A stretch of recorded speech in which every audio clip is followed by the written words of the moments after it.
Lord Devon dengan sisa kekuatannya mengarahkan pistol ke arah Baron, mantan anak buahnya yang kini menjadi pengkhianat di matanya, dengan tatapan dingin dan tanpa belas kasihan.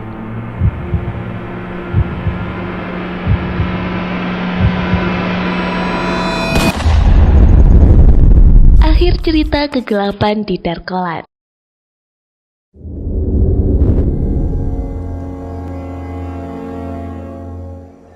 Di tengah gelapnya malam, pertempuran besar pecah di pusat kebun binatang Darkolan. Baruta memimpin pemberontaknya dalam serangan habis-habisan terhadap pasukan kerajaan yang dipimpin oleh Raja Malvador, Dewi Naura, Lord Devon, dan Hakim Ravan. Api berkobar di jalan-jalan, dan gemuruh pertempuran menggema di seluruh kota. Para pemberontak yang selama ini berjuang dalam bayang-bayang akhirnya muncul ke permukaan, melawan tanpa ragu demi kebebasan mereka. Di pihak kerajaan, pasukan yang selama ini dianggap tak terkalahkan mulai menunjukkan tanda-tanda kelemahan. Baruta yang jeli segera menyadari bahwa sesuatu telah berubah. Lord Devon yang biasanya gesit bergerak dengan lambat dan kelelahan. Hakim Ravan yang terbiasa gagah sesekali terhuyung-huyung. Bahkan Dewi Naura dengan seluruh kebengisannya tampak tak mampu melawan seperti biasanya. Aiden mendekat ke Baruta, berkata dengan penuh keyakinan, "Ramuan Ape, itu sebabnya mereka melemah. Mereka telah meminum air yang sudah kita racuni tanpa mereka sadari." Baruta tersenyum tipis. Keadilan dari alam. Tanpa sadar, mereka telah menelan racun yang ditujukan untuk menghancurkan kekuasaan mereka sendiri. Dengan kekuatan yang tersisa, Dewi Naura menyerang Baruta, mengayunkan pedangnya dengan marah. Baruta menghindar dengan lincah, membuat Dewi Naura semakin terseret oleh kelemahannya sendiri. Serangan demi serangan dari Baruta dan kelompok pemberontak membuat Dewi Naura akhirnya tersungkur di tanah, tak lagi mampu bertahan. Lord Devon berusaha membantunya, namun kondisinya tak memungkinkan. Ia pun terseret mundur oleh para prajurit yang tak lagi sanggup melawan. Hakim Ravan dengan napas tersenggal melihat kekalahan mereka semakin jelas di depan mata. Dia tahu pasukan kerajaan sudah hancur dan kekuasaan mereka tinggal menunggu waktu untuk runtuh. "Kalian akan membayar untuk semua ini, Baruta," teriaknya sebelum melarikan diri bersama sisa-sisa prajuritnya.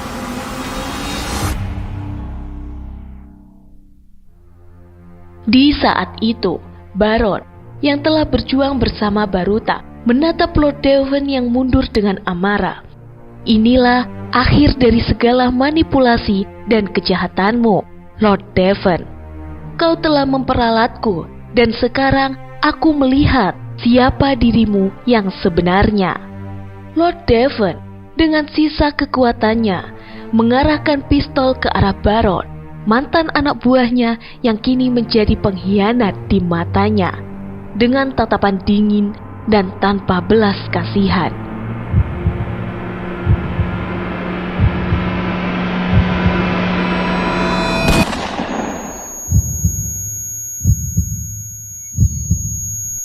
Dia menembak Baron yang terjatuh ke tanah dengan senyum terakhir. Bangga telah berdiri di pihak yang benar. Baruta berlari mendekat, menyaksikan Baron yang terbaring dengan luka tembak. "Kau berjuang dengan luar biasa, Baron," bisik Baruta dengan penuh penghormatan. Baron tersenyum tipis sebelum menutup matanya untuk terakhir kalinya.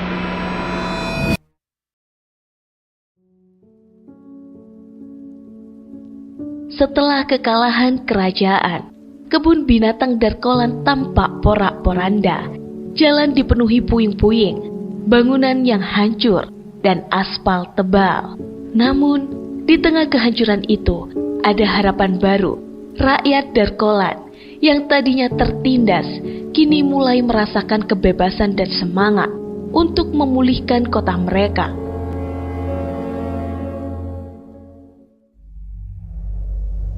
Baruta dan kelompoknya mendekati rawa tempat tinggal kelompok 10 buaya, sekelompok elit terakhir yang masih tersisa, dipimpin oleh Jenderal Ura. 10 buaya adalah kelompok kuat yang selama ini menjadi pelindung utama kekuasaan Raja Malvador.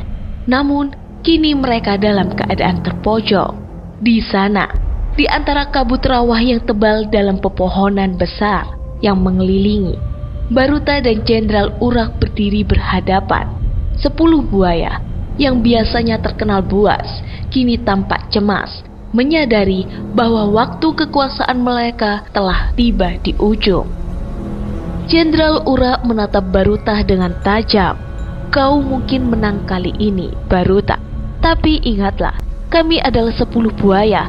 Kami akan bertahan meski Darkolan runtuh sekalipun." Baruta menatap Jenderal Urak dengan tenang.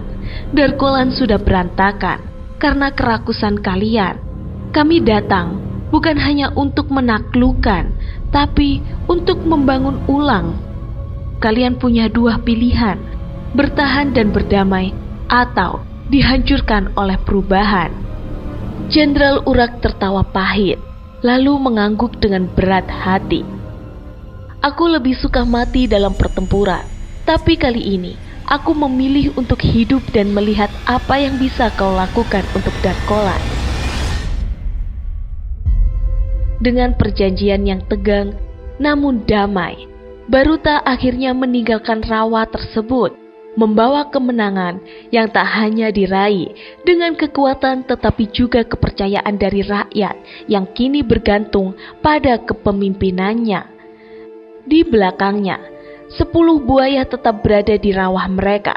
Sementara Baruta memimpin rakyat Darkolan yang siap bangkit dan memulihkan tanah mereka yang hancur. Hari itu menandai awal baru bagi Darkolan. Saat tirani tergantikan oleh harapan dan saat kekuatan yang dulu menindas kini tak lagi bisa kembali berkuasa. Seiring waktu, kota distopia yang megah masih berdiri kokoh, seolah tak terpengaruh oleh gejolak yang melanda Darkolan. Di istana yang dingin dan angkuh, Raja Malvador menyaksikan dari jauh keruntuhan kekuasaannya di Darkolan. Namun, dia tak berniat membantu atau terlibat.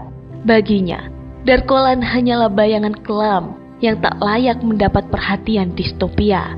Baruta yang kini menjadi pemimpin di Darkolan merasakan beratnya mengisi kekosongan setelah Raja Malvador mencabut tangannya dari kota itu sepenuhnya. Dengan Aiden di sisinya, satu-satunya manusia yang memilih untuk tetap tinggal di Darkolan, Baruta memulai tugas membangun kembali kota dan membangkitkan rasa persaudaraan di antara sesama orang utan yang dulunya terkekang oleh ramuan rawa rontek. Namun, di hati mereka ada kekecewaan yang dalam terhadap bangsa manusia, seolah perpecahan antara Darkolan dan distopia memutuskan harapan akan persatuan sejati. Aiden yang setia mendukung Baruta kini hidup dalam dilema. Ia tahu ia adalah pengecualian, seorang manusia yang berjuang bersama orang utan. Namun ia merasa terpanggil untuk menjadi jembatan, membawa pesan perubahan dan persatuan ke distopia.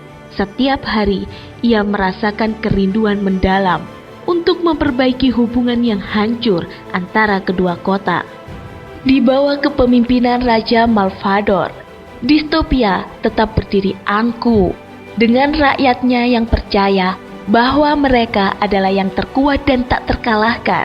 Persaudaraan yang dulu ada antara manusia dan orang utan kini seolah terlupakan, tergerus oleh ketamakan, kekuasaan, dan ketakutan. Meski sebagian kecil rakyat mulai mendengar kabar perjuangan dari Darkolan, ketakutan terhadap penguasa dan kenyamanan hidup di distopia membuat mereka memilih diam. Suatu hari, di bawah sinar matahari yang dingin di langit Darkolan, Aiden berdiri di puncak bukit, memandang ke arah distopia. Di sampingnya, Baruta berdiri dengan wajah penuh keteguhan. "Kau tahu," kata Baruta perlahan, "dulu aku percaya bahwa kita bisa hidup berdampingan dengan manusia, bahwa manusia dan orang utan bisa menjadi saudara. Tapi distopia membuktikan sebaliknya, selalu ada dinding pemisah di antara kita." Baruta menyadari bahwa meskipun pemerintah hanya baik, jika sistem yang ada tetap salah, kemungkinan besar kota itu tidak akan berubah.